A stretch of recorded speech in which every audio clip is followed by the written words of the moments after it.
ဂျာမနီနိုင်ငံမှာအသစ်ပြဋ္ဌာန်းလိုက်တဲ့စစ်မှုထမ်းခြင်းနဲ့ဆိုင်တဲ့ဥပဒေအရအသက်18နှစ်နဲ့အထက်လူငယ်တွေလိုအပ်ရင်စစ်မှုထမ်းနိုင်ခြင်းရှိမရှိသိနိုင်ဖို့အွန်လိုင်းမေးခွန်းတွေကိုမဖြစ်မနေဖြေဆိုကြရမှာပါ။ဒါအပြင်2018ခုနှစ်ဇူလိုင်လနောက်ပိုင်းရောက်ရင်တော့မဖြစ်မနေကျန်းမာရေးစစ်ဆေးချက်တွေပါထပ်တိုးယူကြရမှာပါ။ပြဋ္ဌာန်းချက်အသစ်အရအသက်18နှစ်ပြည့်သူအမျိုးသားတိုင်းစစ်မှုထမ်းလို့စိတ်ရှိမရှိဆိုတာကိုအွန်လိုင်းကနေမဖြစ်မနေဖြေဆိုကြရမှာပါလက်ရှိအချိန်ထိတော့စစ်မှုမထမ်းမနေရဆိုတဲ့ဥပဒေကိုအစိုးရကပြဋ္ဌာန်းမထားသေးပါဘူးဒါပေမဲ့အခုမေးခွန်းတွေကိုဖြေဆိုတဲ့အချိန်မှာပဲ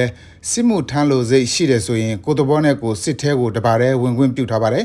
အမျိုးသမီးတွေအနေနဲ့လည်းအလားတူမေးခွန်းတွေကိုဖြေဆိုကြရမှာဖြစ်ပေမဲ့သူတို့ကတော့အမျိုးသားတွေလိုမေးခွန်းတွေကိုမဖြစ်မနေဖြေဆိုစရာမလိုပါဘူးယူကရိန်းကိုကျူးကျော်တိုက်ခိုက်နေတဲ့ရုရှားဟာယူကရိန်းပြည်သွားရင်အဲ့ဒီမှာတင်ရမနေပဲဥရောပတိုက်ထဲကတခြားနိုင်ငံတွေကိုပါဝင်ရောက်တိုက်ခိုက်မယ်ဆိုတဲ့ယူဆချက်တွေဥရောပခေါင်းဆောင်တွေအကြားအခိုင်အမာရှိနေကြတာပါ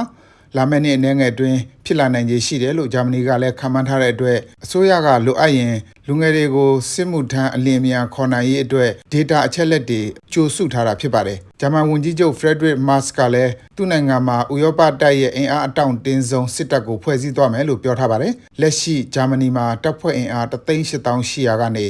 2029ခုနှစ်မှာအမြဲတမ်းတပ်ဖွဲ့ဝင်2,900,000နဲ့အရန်တပ်ဖွဲ့ဝင်2,000,000တိုးချဲ့ဖွဲ့စည်းသွားဖို့စီစဉ်ထားပါတယ်ခင်ဗျာကျွန်တော်ဇော်ဝင်းလိုက်ပါ